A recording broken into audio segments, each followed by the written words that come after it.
就住你嘅行業啦，就想問下你中學嘅時候有冇諗過將來想做啲乜嘢呢？Hello Naomi 你好啊！嗱，其實咧我咧就有別於咧其他嘅專業嘅。如果你話咧，譬如有啲朋友仔啦，譬如我自己哥哥啦，譬如佢哋做醫學專業嘅，讀緊書嘅時間咧，佢已經咧比較清楚咧佢嘅路向嘅。嗱，有部分嘅年輕人咧真係會咁樣嘅喎。咁但係亦都有部分嘅年輕人咧，好似我當年咁樣咧，就仲係探索階段嘅嗱，所以其實咧係好正常嘅。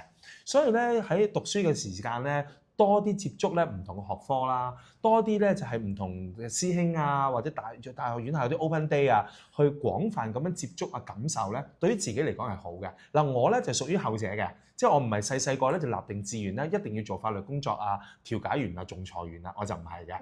我係透過咧讀大學嘅時間，多啲探索，隨後先至發覺咧邊一個行業咧同埋工種咧適合自己嘅。咁呢個係第一啦。第二咧就我當年咧法律工作啊、律師啊呢啲傳統嘅行業咧，自己固然知啦。但係當年咧調解啊、仲裁呢啲行業咧，仲係未係好流行嘅。都係我入咗法律學院之後咧，先至知道原來自己呢個 talent 或者嘅興趣咧係喺呢方面嘅。咁所以呢一度咧都係啦，鼓勵下同學仔咧，就算喺佢咧學習成長階段咧，未係好清楚自己嘅興趣咧，其實係完全冇問題嘅。係啦，多啲咧去探索、啟發自己咧，自己咧想知道嘅行業咧，自然會出嚟㗎啦。好，咁都知道，即係都希望大家咧，可以即係喺呢個咁長嘅人生路咧，都可以慢慢咁樣探索自己想要嘅方向啊，或者想要即係做嘅嘢啦。咁就想問下你係點樣，即係從咩渠道認識而家嘅行業嘅咧？嗱，我本身咧係做法律工作，係嗰個律師嚟嘅。咁當年咧，我就喺咧金融管理局嗰度咧，專門係做一啲咧就係檢控嘅工作嘅。咁但係後嚟咧，同學仔可能咧當其時咧好年輕，或者未出世。當年咧喺07年8年嘅時間咧，就有一個金融嘅事件嘅，就叫做雷曼事件。雷曼事件咧就因為有間投資銀行咧叫做雷曼啊，咁佢咧就係倒閉咗，咁所以導致到好多咧嘅投資者咧，佢可能咧做啲投訴啦。甚至乎有啲比較激烈㗎，講下瞓街啊、寫血書啊，比較激烈嘅行為嘅。咁所以咧，我哋原本咧係做法律工作嘅，後嚟個案量實在太多啦。同埋咧，因為有啲投訴人咧，佢自己冇咗畢生嘅積蓄咧，其實當年佢哋都幾激烈嘅。咁所以咧就係當年咧就倡議一樣嘢啦，有事慢慢講，何必動刀槍咧？係咪啊？如果有爭議嘅話咧，唔一定咧係透過法院嘅訴訟嘅，不如大家咧試下咧和平協商嘅方式，就係一啲咧庭外嘅和解方式去處理。咁所以當其時咧喺08、09年度啦，先至咧喺香港咧廣泛咧推行咧調解活動。咁所以嗰個咧係一個契機嚟嘅。咁啊透過工作嘅原因咧，認識接觸到呢個調解嘅活動同埋專業，咁再發覺咧自己咧嘅性格傾向咧係幾中意和平地咧去處理好多紛爭㗎。咁所以咧就做咗調解同埋仲裁呢個行業啦。好嘅，咁咧你又係即係有咩激發到你對呢個領域嘅興趣咧？其實我本身咧除咗做法律工作之外咧，咁我自己咧第一啦有幫人嘅心嘅。我諗好多年輕人都係嘅，有陣時選擇工作之外，除咗揀興趣咧，都係符合自己性格傾向咧，都好重要嘅。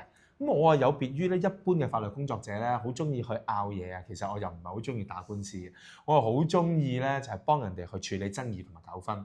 呢個咧就比較符合咧自己嘅性格傾向嘅。咁呢度我哋都咧幾中意咧就同年輕人去分享啦。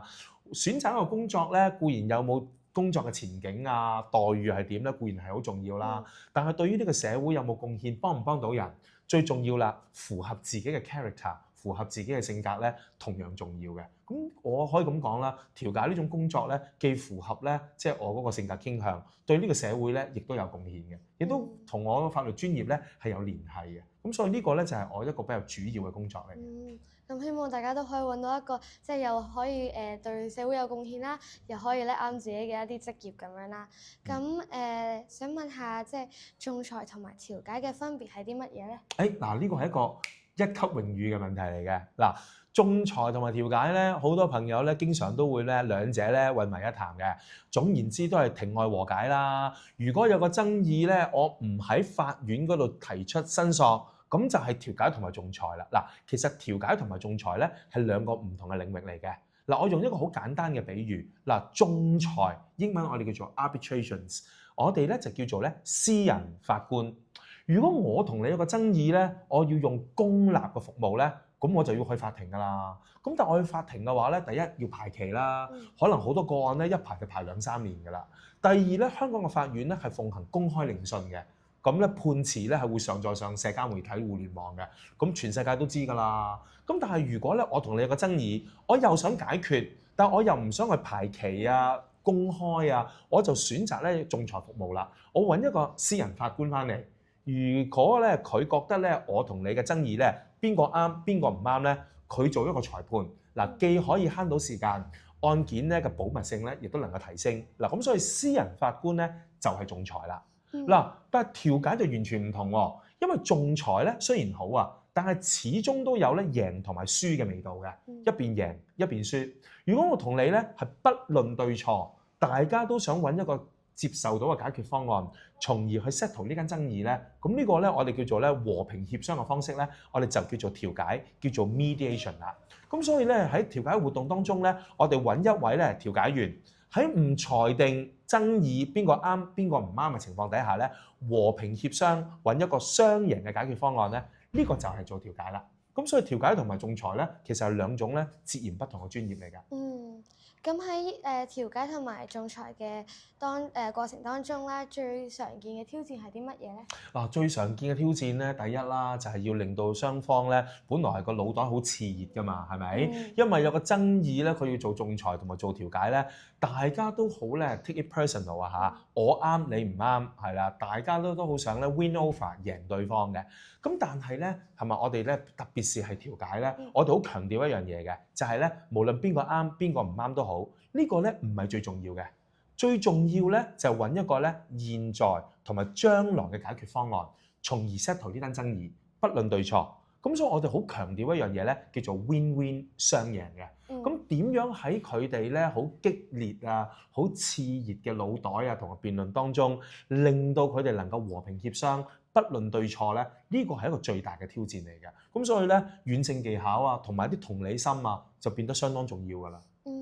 咁如果雙方都好激動嘅話，咁通常即係因為佢哋淨係得3個人啦，可能咁冇其他人啦，咁通常嗰啲調解員啊、仲裁員會點樣處理咧？係啦，嗱，首先第一啦，我哋咧會有啲開場白嘅，我哋會講到明咧，譬如調解嘅過程當中咧，最重要唔係邊個啱邊個唔啱，我哋大家咧個討論咧嘅焦點咧唔係在於 past tense，而係在於咧 future tense，我哋大家咧都係 solution focus。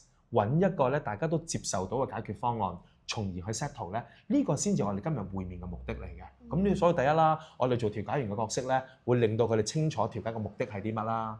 第二啦，我哋有好多軟性技巧嘅。譬如我舉個例啦，點解有陣時爭議雙方我哋溝通唔到咧？有陣時候咧表達嘅方式咧都好影響嘅喎。佢係舉個例啦，你唔遞交適當嘅資料，我係唔會處理你嘅申請嗱。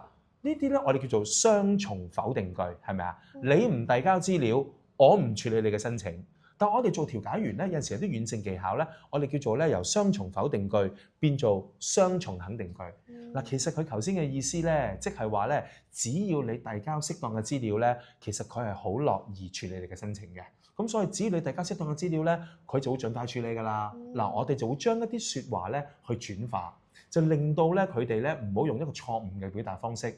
嗱，喺我哋做調解過程當中咧，原來發覺呢啲軟性技巧，又或者人與人之間嘅溝通技巧咧，原來係相當重要㗎。咁我哋咧擁有專業培訓啦，知道呢啲軟性技巧咧，有陣時都唔一定淨係做調解同埋做仲裁先有用㗎。譬如我哋平時嘅校園生活，同學同同學之間嘅溝通。係咪？又或者我哋將來咧出嚟社會工作，可能有上司啦、同事啦、客戶啦，從源頭着手避免衝突咧，可能個藥用價值咧同樣咁好啊！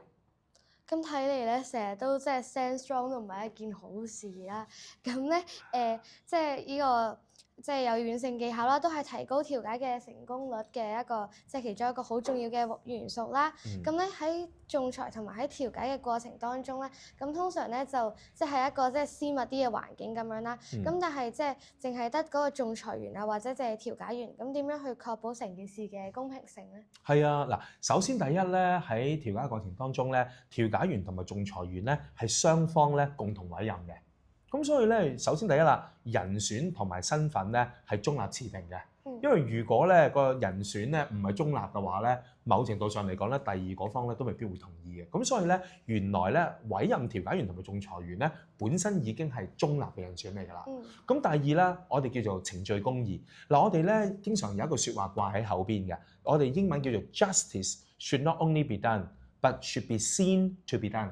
咁即係話咧，我哋唔單止要公平啊，仲要係公平咧，雙方都感受到係獲得彰顯嘅。咁所以我哋有陣時會程序公義咧，我哋就唔會話咧，不如由你係投訴人啦，你講先啦。嗱，我哋好少可咁樣嘅。我哋呢個爭議咧，我哋如何有效處理咧？呢個係我哋大家共同建立嘅目標。我哋今日會面嘅目的咧，就係咁樣啦。有冇邊一位咧想就住呢個事情咧，想攞啲觀點出嚟同對方討論啊？嗱，我哋程序上咧都會做一個公平嘅性嘅。係咁，同埋我哋詞彙咧都好留意嘅。我哋好少可咧話投訴人啊、被告啊，我哋唔會用呢啲字嘅。亦都就住一啲醫療嘅個案啦，係咪啊？咁我哋亦都咧唔會話啦，呢啲咧就係醫療失誤嘅事件咧，院方諗住賠償翻幾多錢俾對方，我哋唔會咁樣講嘅，因為咁樣做咧係咪有個立場嘅偏頗喺入邊？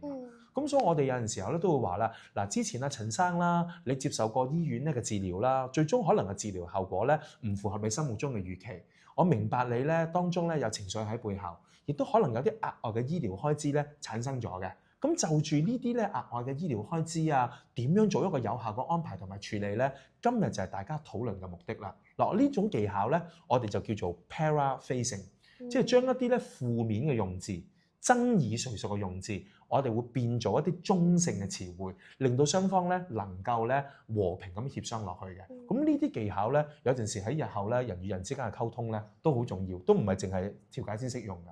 咁睇嚟咧，呢個調解員咧就係一個中立啦，一個公正嘅一個和事佬嘅一個身份咁樣啦。咁都想問下，隨住科技嘅發展啦，咁你覺得仲裁員同埋調解員咧嘅工作上面會唔會有啲咩特別嘅變化啦？之後將來會唔會被 AI 取代？好啊，嗱，我自己咧喺史丹福大學咧做博士後嘅論文咧，就係講人工智能嘅，就係講跨境衝突嘅。咁首先第一啦，我就好樂觀嘅，我覺得咧人工智能咧係唔會取代人類嘅，只不過係懂得人工智能嘅人類咧，可能就會取代一啲唔懂得人工智能嘅人類嘅啫。咁所以你問我嘅話咧，人工智能點樣可以適用喺咧，即係唔同嘅領域當中咧？首先第一啦，嗱，法律界咧而家都已經陸陸續續咧採用人工智能㗎啦。譬如包括有啲 robo lawyer 啦，嗱，我自己咧同科技大學咧有個研究嘅項目咧，就係法律機械人嘅，就係點樣透過一個咧法律機械人咧去解答到一啲咧日常生活嘅問題。譬如香港有冇最低工資㗎？香港咧，如果去做份僱傭合約咧，你可唔可以同我產生出嚟啊？咁呢啲人工生成嘅技巧咧，已經喺法律界入邊用緊㗎啦。咁第二啦，就係調解同埋仲裁啦。咁啊，譬如我嘅身份係調解仲裁中心嘅主席啦。咁我哋中心咧做調解同埋做仲裁嘅時間咧，都會透過資訊科技嘅，譬如包括一啲保密嘅、加密咗嘅一啲咧，就係 video conferencing。所以爭議雙方咧，如果有啲跨境衝突咧，有陣時佢唔一定咧要特登飛嚟香港。咁喺香港嗰度咧做調解同埋做仲裁嘅，佢哋可以咧爭議雙方咧各自國咧喺唔同嘅領域，大家一齊舉行調解同埋仲裁嘅會議嘅。咁呢個第一啦嘅應用啦。第二個應用就係咧，如果咧喺仲裁個案當中，仲裁員係真係要判案㗎嘛，因為仲裁員係私人法官啊嘛，咁佢可以就住呢單個案咧，佢咧同個 AI 咧人工智能咧去攞翻啲咧參考嘅案例出嚟，咁就唔需要自己做 research 㗎啦。咁甚至乎有啲調解嘅協議書咧，我哋都可以用係 AI 生成嘅。咁即係譬如咧爭議雙方咧個名啦，同埋最終咧佢和解嗰啲條款咧，我哋話俾咧個 AI 咧嘅 mediator 聽，佢會將咧我哋一份和解協議書咧可以幫我哋生成出嚟嘅。咁所以話人工智能可唔可以應用喺法律科技啊、調解同埋仲裁嘅領域咧？即係無論係做個案研究啦，同埋做一啲咧就係會面啦，甚至乎係生成某一啲文書咧，都有個廣泛嘅應用嘅。咁當然啦，應用嘅同時咧，一啲個人資料私隱啦，同埋一啲咧保密嘅原則咧，我哋同樣都堅持嘅。咁所以咧，一啲咧好敏感嘅資料咧，我哋都會好小心咁去處理嘅。咁睇嚟咧，即係呢個 AI 嘅運用啦、善用啦，都好重要啦。咁今日咧就係咁多啦，好多謝咧你抽出寶貴嘅時間啦，嚟參加我哋呢個嘅即係同我哋做訪問啦。好啊，多謝晒。